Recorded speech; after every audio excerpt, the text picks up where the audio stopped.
Alors tout d'abord, une courte présentation sur vos enseignants, Shaoul et Ora. Nous sommes tous les deux guides licenciés du ministère du Tourisme israélien depuis 2011. Nous sommes aussi guides certifiés à la Cité de David, à l'Institut du Temple, et nous travaillons dans le tourisme depuis plusieurs années, que ce soit dans les charters sur les voiliers comme marin pour Shaoul, dans les avions comme personnel navigant commercial pour Ora, et nous avons organisé des séjours touristiques, nous organisons des séjours touristiques et des événements, etc. Mais surtout et avant tout, nous sommes des enseignants bibliques, c'est surtout ce qui nous passionne. Cela fait plus de 20 ans que nous sommes passionnés de Bible, d'histoire, d'Israël, d'archéologie. Et donc moi-même, je détiens une maîtrise en archéologie de l'université de Bar-Ilan en Israël. Et j'ai participé à de nombreuses fouilles, notamment dans la cité biblique de Gath à Tel Safi. Shaoul est un enseignant biblique également qui partage souvent beaucoup de vidéos et d'enseignements différents dans nos sites. Donc voilà, à tous les deux, on essaie de réunir un petit peu nos connaissances pour vous en faire participer au maximum.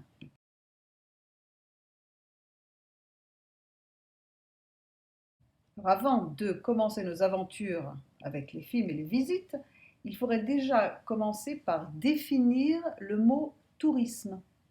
Aviez-vous une idée de ce que ce mot venait de la langue hébreu, la langue sacrée? Regardez le verset. Envoie des hommes pour explorer le pays de Canaan que je donne aux enfants d'Israël. Tu enverras un homme de chacune des tribus de leur père, tous seront des principaux d'entre eux. Le mot qui nous intéresse, c'est le mot explorer. C'est le mot latour. En hébreu, il est écrit vayatouru. Ils exploreront. Latour, c'est le verbe hébreu pour dire explorer, et c'est de cette racine hébreu que sont venus les mots comme tourisme, tourism en anglais, faire un tour, et tous proviennent de cette même racine hébreu que vous avez juste devant les yeux. Donc le tourisme, c'est l'exploration de la terre promise, et allons-y tous ensemble.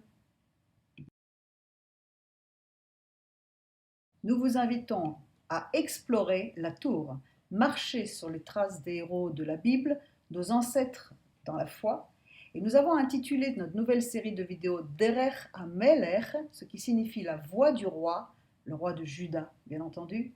Nous visiterons de façon visuelle et physique les sites bibliques des royaumes de Juda et d'Éphraïm par la suite, au moyen de vidéos et d'informations complémentaires historiques et archéologiques. Vous êtes prêts à voyager? Alors suivez-nous dans cette merveilleuse aventure spirituelle. Le royaume de Juda et une paix sans fin au trône de David et à son royaume.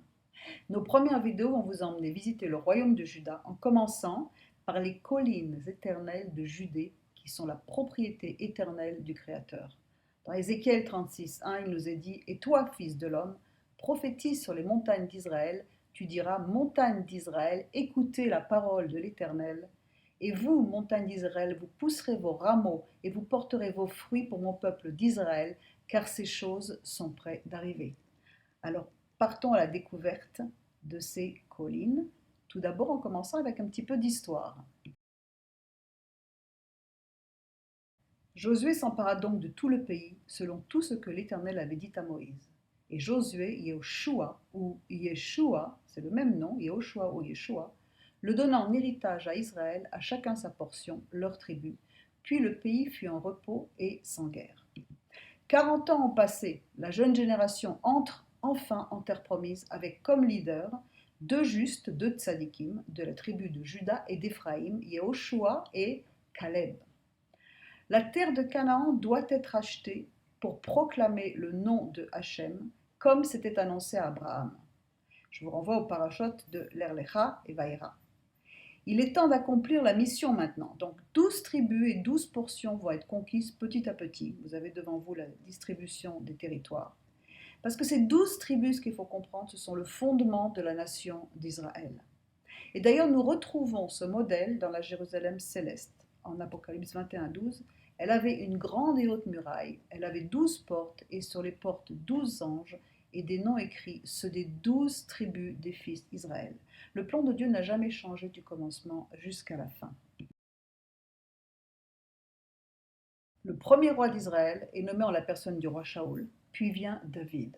David et son règne éternel. David, choisi selon le cœur de Dieu, va être plébiscité par tout le peuple, les 12 tribus, à Hébron. Dans 2 Samuel 5,3, il nous est dit « Ainsi tous les anciens d'Israël vinrent auprès du roi à Hébron, et le roi David fit alliance avec eux à Hébron, Chevron en hébreu, devant l'Éternel. Ils joignirent David pour roi sur Israël. » Mais alors pourquoi Hébron? C'est la ville des patriarches. Quand les explorateurs sont entrés en terre promise, ils sont venus déjà à Hébron. C'est là que Abraham a acheté la terre et a enterré Sarah. C'est là que les patriarches sont enterrés, Abraham, Yitzhak, Yaakov et leurs épouses. C'est là également, selon la tradition juive, qu'Adam et Chava, Adam et Ève, sont enterrés. Dans le Talmud, il nous est dit qu'au temple de Jérusalem, avant d'effectuer le sacrifice quotidien, le gardien s'exclamait « Le jour s'est levé !» Alors Mathia, fils de Rachaj, disait « Mais est-ce qu'il s'est levé à l'est, au-dessus de Hébron ?» Et le gardien répondait « Oui !» Par la suite, pour un besoin de clarification du passage, les rabbins demandaient « Mais quelle est la signification de la ville d'Hébron? Pourquoi faut-il la mentionner ?» Et la réponse était celle-ci « Pour évoquer la mémoire et le mérite des ancêtres et des patriarches » dans le Talmud Yerushalmi. Il fallait, pour une raison très précise, que le roi David se connecte déjà aux patriarches, à l'héritage, aux ancêtres de la foi, aux pères de la foi, avant de pouvoir commencer à régner à Jérusalem. Hébron est situé dans les montagnes de Judée. C'est une des 4 villes saintes de la terre d'Israël, d'Eretz Israël.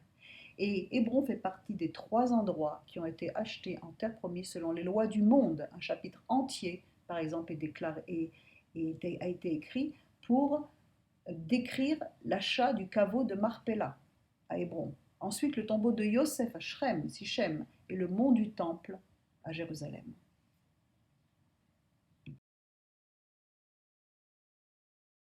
Vient ensuite le roi Shlomo, dont la racine du nom partage celle du mot Shalom, qui veut dire la paix. C'est une image du Messie. Le roi Shlomo est couronné à la cité de David, sur la source du Gihon, dont nous parlerons longuement lorsque nous visiterons la cité de David. Soyez bien certains de ne pas manquer l'épisode car nous expliquerons pourquoi Yeshua a ouvert les yeux des aveugles à la piscine de Siloam ou Shiloar, l'envoyé. Malheureusement, suite au péché, aux fautes du roi Shlomo, son royaume va être divisé après sa mort. Le royaume de Juda, gouverné par Roboam son fils, et le royaume du nord, gouverné par Jéroboam, seront le plus souvent ennemis au cours de l'histoire.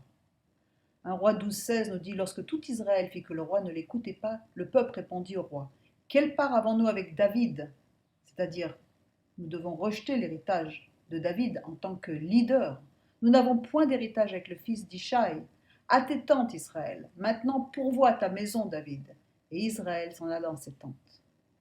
La plaie restera béante dans le peuple d'Israël jusqu'à l'expulsion et l'exil du royaume du Nord par les Assyriens.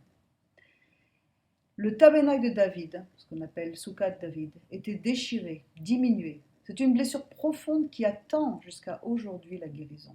Israël a perdu nombre de ses tribus, de ses frères. Et Juda attend toujours le retour de son frère Éphraïm. Et l'Éternel, prévoyant toujours le remède avant la maladie, promet la restauration du royaume de David.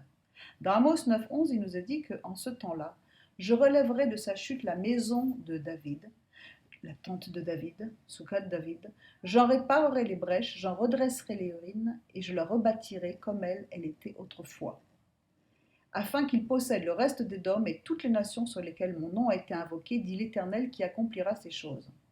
D'une façon incroyable, des siècles plus tard, les Actes des Apôtres reprennent ce verset.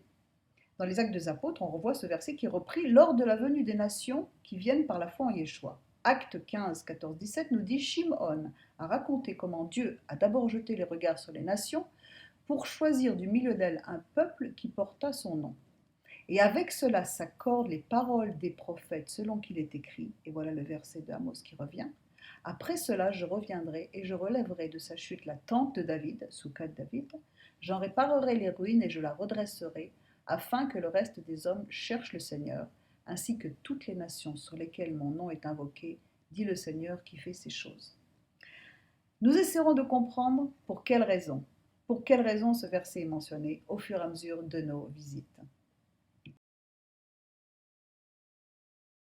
Nous allons commencer notre visite par le royaume de Juda et notamment l'extrémité sud des collines de Juda. Suivez-nous en direction d'Aramassa, là où nous résidons.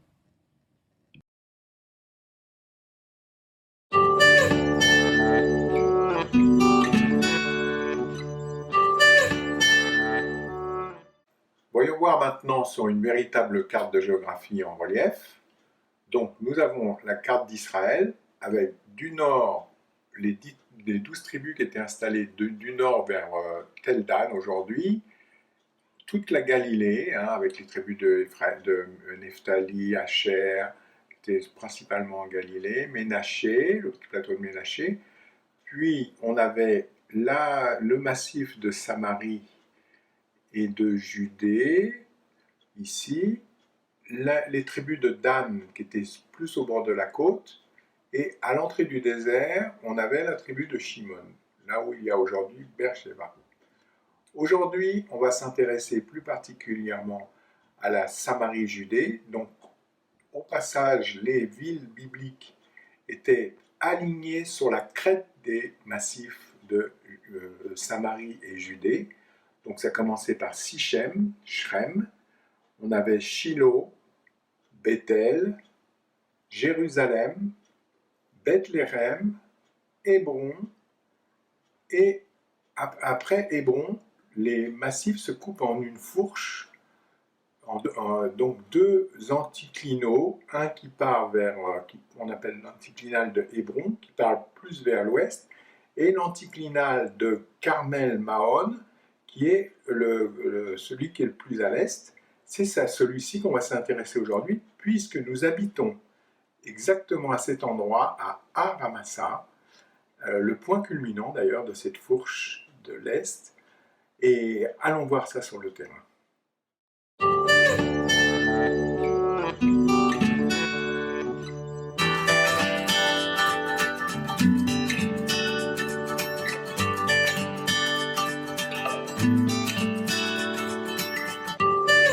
Boker Tov. Boker Shalom. Tov, bonjour les amis, Shalom Aleichem.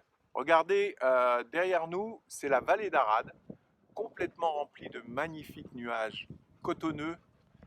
C'est l'est des collines de Judée, et là il est 7 h du matin, les collines sont encore bien vertes, et c'est ces collines qu'on voudrait vous faire découvrir. On va vous emmener sur le terrain, visiter les différents endroits du royaume de Juda.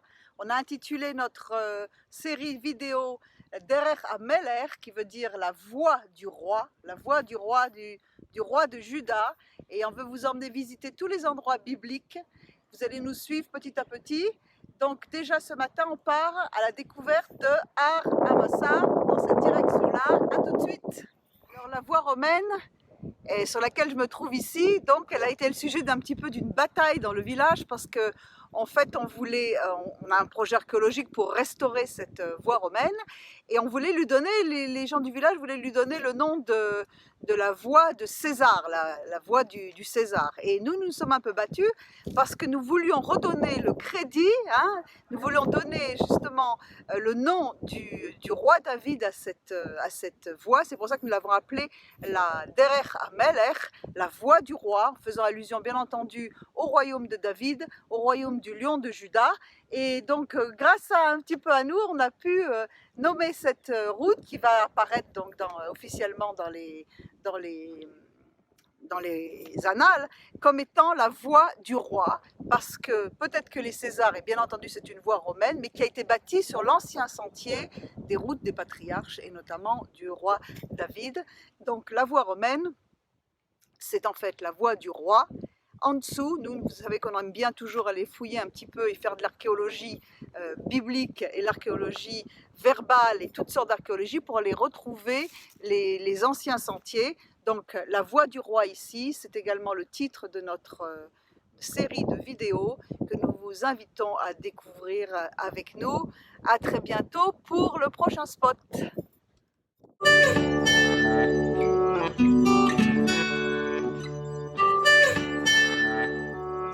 Qui a été inauguré pour le projet de la route du roi Derer HaMelech.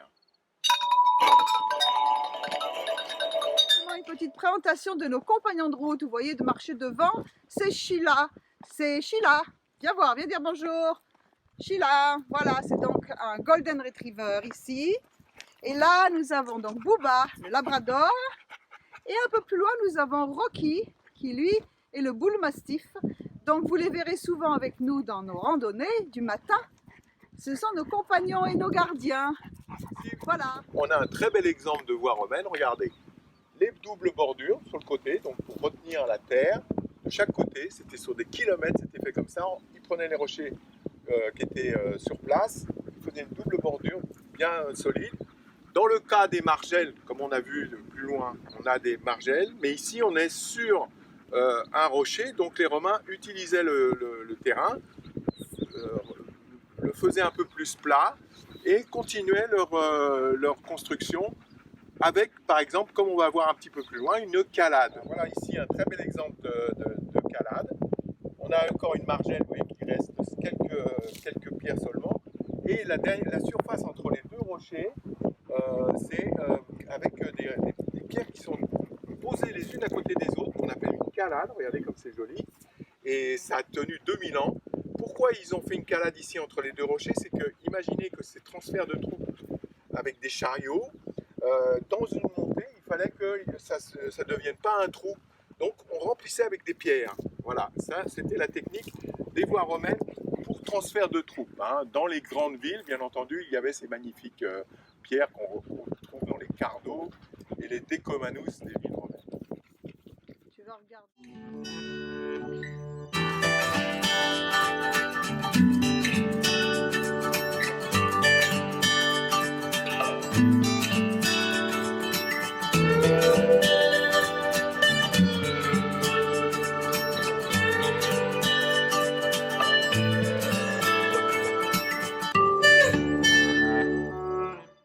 Nous voilà arrivés à Ramassa. On reprend, prendre notre souffle, 850 mètres. À Ramassa, qu'est-ce que ça veut dire? Har et Amassa, c'est deux noms. Non, c'est pas deux noms. Ar, c'est donc le mot qui veut dire la montagne, le mont, hein, Ar Megiddo, Ar. Et donc Amassa, c'est le nom.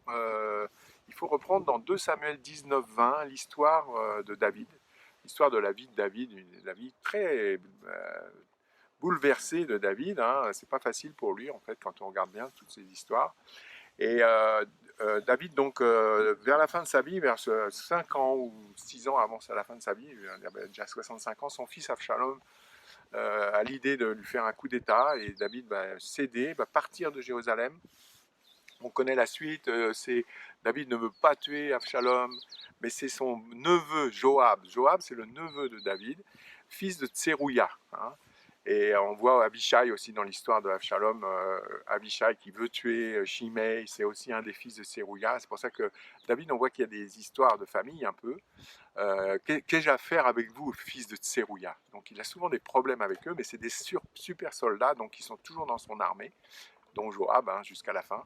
Et donc, quand même à la fin, comme Joab va tuer Avshalom, David va le remplacer, quand il reprend le gouvernement à Jérusalem, va remplacer Joab par Amasa. Amasa qui est aussi de la famille, qui est aussi un cousin en fait de Joab. Et donc, cet Amasa, l'histoire se termine, c'est une histoire assez curieuse, où il va se faire assassiner par Joab sur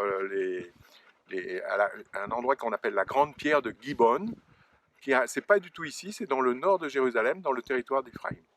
Mais quand l'État d'Israël a dû redonner des noms à tous les lieux, souvent on a redonné les noms d'origine, comme ici on a Carmel, Mahon, ce sont des noms bibliques, Ziph, Utah, Hébron, pour toute la région, mais tout Israël c'est comme ça, mais les nouveaux lieux qu'il fallait renommer, il y avait ce qu'on appelait une vade à Shemot, c'est-à-dire le conseil des noms, pour donner des nouveaux noms, et on a donné à cet endroit le nom de Amasa.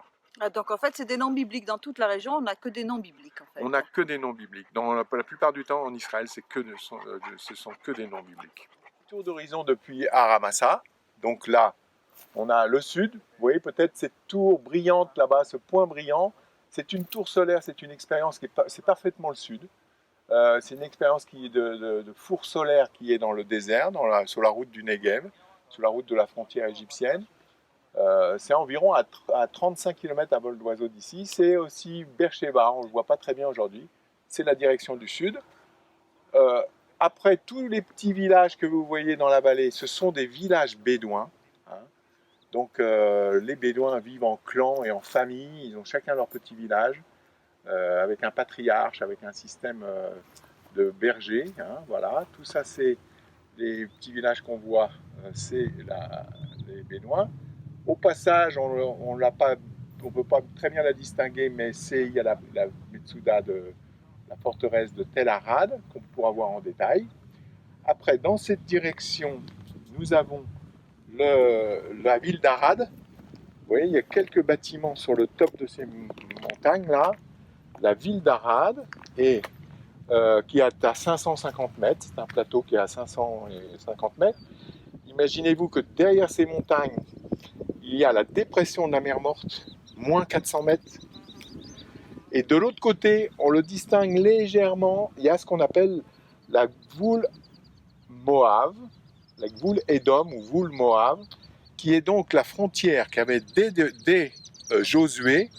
Dans le livre de Josué, déjà, on considérait que cette frontière était à protéger, puisque c'était le fameux ennemi récurrent de la biblique qui était Édom ou Moab, qui vient passer par là. Et c'est pour ça que de tout temps jusqu'aux Byzantins, cette série de collines était le dernier bouclier contre les invasions qui venaient de l'Est. Vous voyez, maintenant c'est le printemps.